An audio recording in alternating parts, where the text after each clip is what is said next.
अचम्मै भयो आज।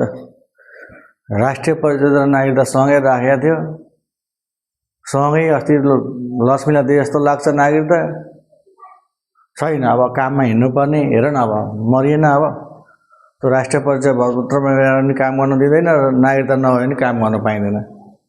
कसले राखिदियो। मैले लक्ष्मीलाई पनि दिएँ, जहिले म कामबाट आएँ म उसैलाई राख्न दिन्छु। राख्ने सधैँ राख्ने ठाउँ एकै ठाउँ हो र मैले हेरेको म नागरिकतै भेट्दिनँ। अब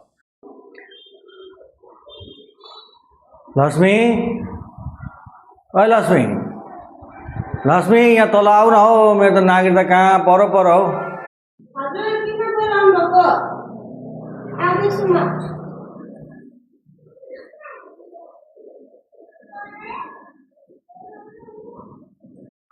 राख्नु त मलाई दिए जस्तो लाग्दैछ, तर कहाँ खोज्ने होला त? बिर्सिने बानीले पनि मलाई त साह्रै ढुक्कै भयो।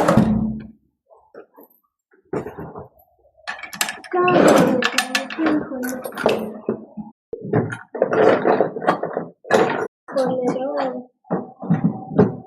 मार्नुहुन्छ होला हौ, कहाँ चाहिँ राखेँ त मैले? मैले त यही राखेँ जस्तो लाग्छ त, कहाँ चाहिँ राखेँ त हौ? हेर्नै छैन।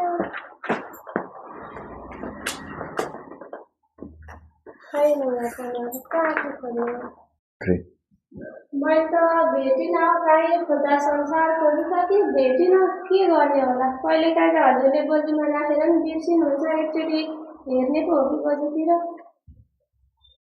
होइन, मैले कहाँ गोजीमा त राखिनँ होला कि। ए भगवान्, बिहानदेखि खोजेको, यता खोज्दा पनि भेटिँदैन, यता खोज्दा पनि भेटिँदैन। ओहो, कस्तो यहीँ पो रहेछ हौ। अब चाहिँ बुढेसकाल लागेछ है। लु है, दुःख दिएँ तिमीहरूलाई पनि, बुढेसकाल लागेछ। लु नरिसाऊ है। अब चाहिँ भेट्टिने ठाउँमा राख्छु है त। ल नरिसाऊ है। ल बाई।